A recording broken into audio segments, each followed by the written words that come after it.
What are some dark psychology facts most people don't know? Story 1, psychopaths are better at acting like normal people than normal people. People that put on perfect facades often have the most to hide.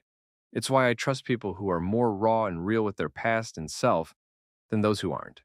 You know someone's genuine when they show you their worst sides, because you know they aren't showing you a fake face. Story 2, the bystander effect. People are less inclined to assist someone in need when several people are around, a phenomenon known as the bystander effect. A diffusion of responsibility in which each witness feels less personally responsible for assisting because they believe someone else will step in is sometimes blamed for this unwillingness to intervene. Diffusion of responsibility. This is a major contributing component to the bystander effect.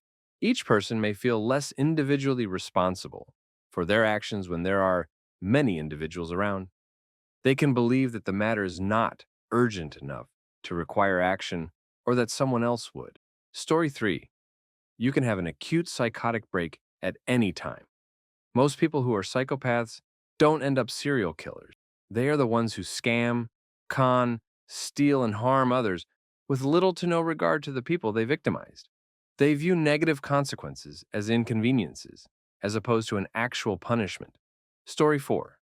On August 1st, 1966, after stabbing his mother and his wife to death the previous night, Charles Whitman, a Marine veteran, took rifles and other weapons to the observation deck atop the main building tower at the University of Texas at Austin, and then opened fire indiscriminately on people on the surrounding campus and streets.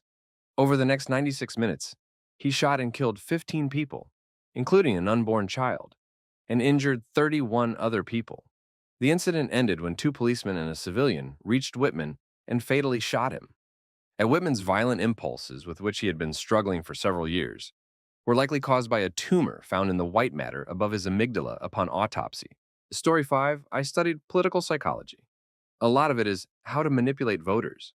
If you reveal an intimate thing about yourself, the person will then reveal an intimate thing about themselves. You can lie. There are 3 different appeals to people, and you have to pick the one that works for them. Appeal to emotion, appeal to logic, appeal to authority. A few examples. Appeal to emotion equals abortion. Appeal to logic equals use big words and points that make sense. Appeal to authority. People who blindly follow politicians.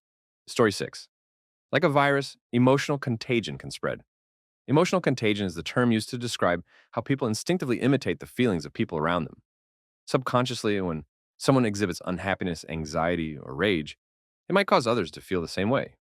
By continuously projecting negativity to depress or emotionally manipulate others, dark personalities use this as a weapon. One person's fear or anger can have a cascading effect on the dynamics of the group.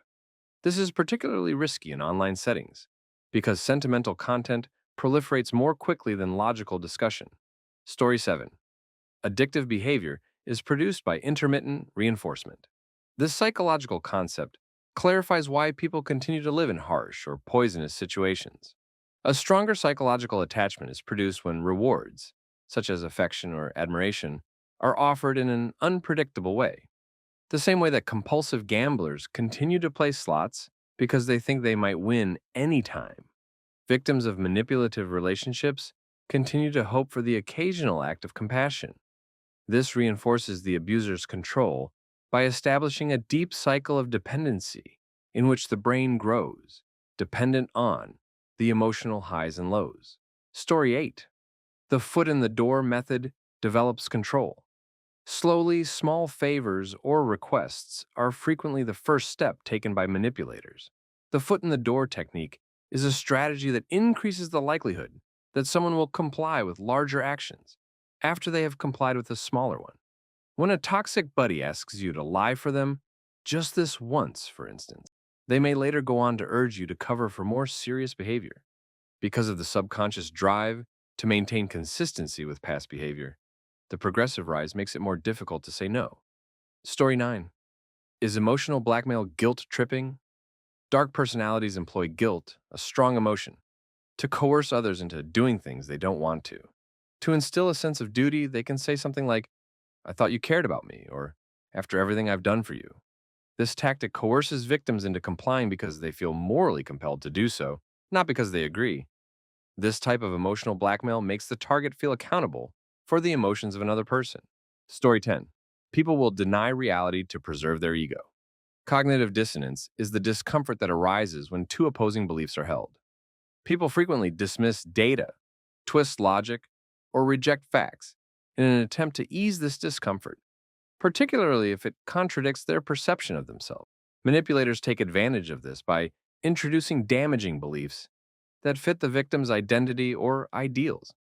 Cults and extremist organizations are so strong because once someone becomes emotionally committed to an idea, they will defend it at the expense of the truth.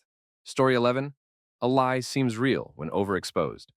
This phenomenon, called the illusory truth effect, occurs when a proposition is seen as more true after repeated exposure. The more we hear something, the more inclined we are to believe it, even if it is untrue. Toxic influencers, advertisers, and propagandists mainstream damaging narratives through repetition. False beliefs gradually gain acceptance or even praise in society, which facilitates the manipulation of collective attitudes and actions. Story 12. Mirroring is a false way to establish credibility. When someone quietly mimics your interests, speaking patterns, or body language, it's known as mirroring. It's frequently employed to establish rapport fast, giving the other person a sense of understanding or connection. In social situations, this could seem harmless, but dark personalities employ mirroring to fabricate a sense of closeness. They can control feelings or obtain private information once trust has been built. Victims frequently experience strong bonds without realizing it was premeditated. Story 13. Isolation makes you more controllable. Cutting off the victim's access to outside assistance is one of the initial stages of manipulation. Abusers keep their victims away from friends, family, and other reliable information sources. After being isolated, the victim starts to rely on the manipulator, both practically and emotionally. Since there is no outside viewpoint to contradict the story, their perception of reality is more readily altered. Cults, dominating partnerships, and even totalitarian regimes frequently employ this strategy. Story 14. Love bombing is a deception passed off as love. When someone shows you too much love, attention, and praise too soon in a relationship, it's known as love bombing. It produces an emotional high that quickly connects the sufferer, causes them to overlook warning signs. The manipulator may switch to neglect or criticism after attachment is established, which can lead to emotional instability and disorientation. Unknowingly starting a vicious cycle of abuse, the victim frequently makes a greater effort to return to the high of the love bombing stage. Story 15. If someone is yelling at you, just look in their eyes and say, "Damn, all what they said about you is true." They won't say another word. If you want to check if someone is looking at you, yawn. Then look back at them. If they yawn back, they're looking at you. When you're trying to convince someone, make sure you stand and they're seated. It makes them more likely to believe you. If you have anxiety while talking to someone, chew gum. It tricks your brain into acting calm. If someone is looking at you and it bothers you, just look at their shoes and they will feel uncomfortable. Then they will stop looking at you. If you are in an argument, stay as calm as possible. And when they're done, stay silent and stare at them. It will really piss them off so much. If you want someone to tell you the truth, make them laugh before asking. You are more likely to achieve your goals. If you keep it to yourself and write about it, if you want to make someone feel nervous, just look at their forehead. You probably won't see this account again, so have a great life. Story 16. Body language and eye contact work extremely well for bringing an individual's guard down while engaging with them. Once down, ask open-ended questions and how and why they believe or feel the way they do. People will expose themselves, especially if under the influence of alcohol, but observe their eyes and the direction they move when there is thought. That will hint to if they're being creative or recalling memories. With men, you want to make them feel in control. With women, the less in control they feel, the more they chase and expose themselves. Remember, everyone is different due to our lives being created under the conditions and experiences of our upbringing. So learn your person and craft your interactions accordingly. Story 17. Identity shifts are caused by negative labeling. Repeatedly. Labeling someone as theatrical, lazy, or insane might actually cause them to internalize those characteristics, especially if the label is coming from a reliable source. Labeling is a strategy used to manipulate behavior and undermine self-esteem. People may behave in ways that are simpler to control once they begin to view themselves through the prism of the label. Additionally, it makes them less confident To confront or quit the manipulator. Story 18. Confusion and control are created by flipping the script. To confuse and destabilize their target, a manipulator may accuse them of the identical actions they are engaging in, such as lying, cheating, or manipulating. The victim becomes emotionally overwhelmed and begins to doubt their own sanity as a result of this projection. The manipulator keeps the upper hand while evading responsibility by changing the script. This is a defining characteristic of gaslighting and narcissistic abuse. Story 19. The feeling of true love in trauma bonds. An powerful attachment known as a trauma bond is produced in abusive relationships by the emotional roller coaster of fear, relief, and adoration. Because it entails intense emotional experiences, this link is frequently confused with true love. Because the sporadic compassion gives them hope, victims find it difficult to leave. Like substance dependence, the cycle of affection and abuse leads to psychological addiction. Story 20. Competition for validation is created by triangulation. Adding a third party to a situation in order to incite competition or envy is known as triangulation. A manipulative partner may disparage you in comparison to someone else or discuss how much attention they receive from others. This makes you feel insecure and makes you want to win their favor. It maintains the manipulator's power by making you feel expendable and in need of their approval. Story 21. People with dark empathy. Use your emotions against you. Dark empaths are aware of emotions, but they manipulate them instead of relating to them. They are hazardous because of their ability to read people and imitate sympathy. Dark empaths, in contrast to conventional psychopaths, have an attractive and sympathetic appearance that makes it more difficult to discern their true motivations. They maintain a likable facade while using emotional intelligence to manipulate narratives, take advantage of insecurities, and seize power. Story 22. Gaslighting ruins your self-belief. A type of psychological abuse known as gaslighting occurs when someone causes you to question your sanity, recollections, or senses. Common phrases include, "You're overreacting," "That never happened," and "You're too sensitive." This gradually undermines self-confidence and increases the victim's dependence on the abuser for a sense of reality. It is a subtle but extremely harmful strategy that breeds emotional dependence. Story 23. A type of manipulation is false hope. One of the most effective forms of control is to give someone just enough encouragement to keep them going while denying them actual change. Manipulators may apologize or make false promises in toxic relationships, only to carry out the destructive actions again. Even if the victim is in pain, this keeps them emotionally invested and makes them less inclined to leave. It can be more difficult to break free from the psychological prison that false optimism creates than from open abuse. Story 24. Negative polarity effect. Evil seems more intelligent. The negative polarity effect refers to a curious psychological bias where people perceive malevolent or morally questionable individuals as more intelligent, strategic, or competent. This effect appears to stem from the association of ruthlessness with cunning and control. In literature and media, for example, villains are often depicted as masterminds, chess-playing sociopaths, calm and calculating. This portrayal influences real-world perceptions. When someone displays cold efficiency or manipulative traits, people often assume high intellect, even if there's no evidence to support it. This effect has profound social implications. In leadership settings, individuals who act detached, blunt, or intimidating may be given undue authority or respect. In relationships, emotionally unavailable partners might be idealized as mysterious or deep, rather than recognized as emotionally manipulative. The danger here is that this bias blinds people to real motives. Those who are kind, empathetic, or collaborative may be underrated or dismissed as naive or weak. The negative polarity effect reinforces the idea that cruelty or detachment is a sign of superiority, when in reality, it's often a sign of dysfunction or manipulation. Recognizing this bias can help individuals reassess who they admire, trust, or follow, and why. Story 25. Forced confessions can create false memories. False memories are not just products of imagination or hallucination. They can be deliberately implanted under the right psychological conditions. One particularly dark mechanism is the use of forced confessions. Under high-stress conditions, such as prolonged interrogation, social isolation, sleep deprivation, and repetition of accusations, individuals may begin to question their own memories and internal narrative. Over time, this can lead to the generation of completely fabricated yet subjectively real memories. This phenomenon is particularly relevant in high pressure legal interrogations. In some documented cases, innocent individuals have not only confessed to crimes they didn't commit, but also began to recall vivid, emotionally charged details of the events, details that were suggested or fed by interrogators.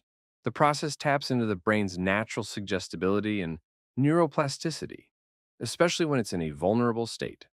Manipulators outside of legal contexts use similar tactics. In emotionally abusive relationships or cults, a person might be repeatedly told they said or did something they never did. Eventually, they may start to believe it, especially if the claim is accompanied by emotional intensity or threats.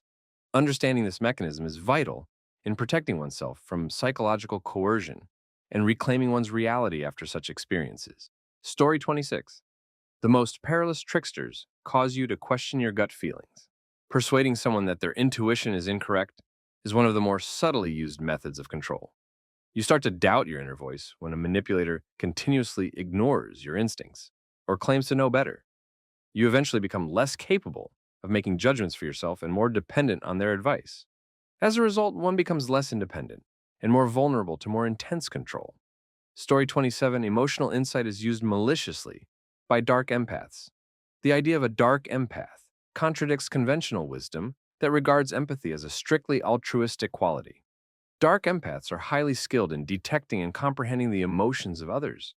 Nevertheless, they utilize this talent to control, manipulate, or injure others rather than for compassion or connection. They are therefore significantly more dangerous than normal sociopaths or narcissists who are emotionally insensitive. Dark empaths use their emotional intelligence to manipulate others, create guilt, and sway judgments. To establish intimacy, they might, for instance, mimic someone's fears, only to later use those weaknesses as weapons. They are skilled at assigning blame, playing the victim, or making others feel in charge of their emotional health during disputes. It can take a while to identify their manipulation because they initially come across as emotionally sophisticated and even compassionate. Dark empaths frequently move up the social scale in the workplace by being likable and empathetic while subtly undermining rivals. They can lead to emotional codependency in interpersonal interactions, which traps the other person. The dark empath's dilemma is their capacity to establish strong emotional bonds with others while also compromising their emotional stability. Story 28. Fear influences people more than reason. In human psychology, fear is one of the most potent motivators. Fear is frequently used to manipulate behavior in cults, political campaigns, and advertising. People who are afraid are more prone to obey orders, ignore contradictions, and act irrationally. This is due to the fact that fear activates the amygdala, which prevents reason from taking precedence over instinctive action. This is how manipulators force people to comply without giving them a chance to exercise critical thought. For example, a manager may instill fear that overrides reason or morality by implying that challenging a decision could result in your termination. Story 29. Invisible debts are caused by reciprocity traps. A fundamental component of social cooperation is the reciprocity principle, which holds that we have an obligation to reciprocate favors or acts of kindness. However, this idea turns into a trap when it is used by manipulators. An example of a reciprocity trap is when someone gives presents, assistance, or praise without asking for anything in return. This generates strong internal pressure to conform since people are hardwired to preserve social equilibrium. These pitfalls are frequently employed in abusive relationships, politics, and sales. For example, a salesman may offer a free gift or consultation since they know it will increase the likelihood that the customer would make a purchase. To foster guilt-based loyalty, a partner in toxic relationships may make extravagant displays of support or affection. They may later use these actions as justifications for making demands, controlling their emotions, or forgiving inappropriate behavior. Reciprocity traps are sneaky because they are invisible. Most people don't recognize manipulation until they have an unexplained sense of duty or guilt. Protecting one's autonomy requires being able to tell the difference between transactional giving and true generosity. The subtle persuasion that these traps rely on can be countered by developing self-awareness and establishing clear boundaries. Story 30. Your moral compass is reset by social isolation. Human morality is greatly influenced by our surroundings and social context. It is neither wholly internal nor innate. Social isolation, or being shut off from friends, relatives, or different viewpoints, can significantly change a person's sense of right and wrong. Isolating the individual and subsequently redefining their views is a strategy commonly used in abusive relationships, cults, and extremist organizations. People who are isolated are more receptive to the standards and beliefs of the sole group or individual they can interact with. Psychologists refer to this as moral drift. For example, actions that were before viewed as immoral or disgusting may become accepted or even praised in a cult. The person may eventually embrace an entirely different set of moral principles that support the manipulator's goals. Cognitive dissonance, the uneasy psychological strain brought on by having opposing views, reinforces this resetting of moral perception. Isolated people frequently embrace the new moral code in an effort to lessen this dissonance, persuading themselves that it is not only acceptable, but also better. Understanding how social context shapes values emphasizes how crucial it is to preserve a variety of social ties, particularly in settings that are emotionally charged or ideologically dogmatic.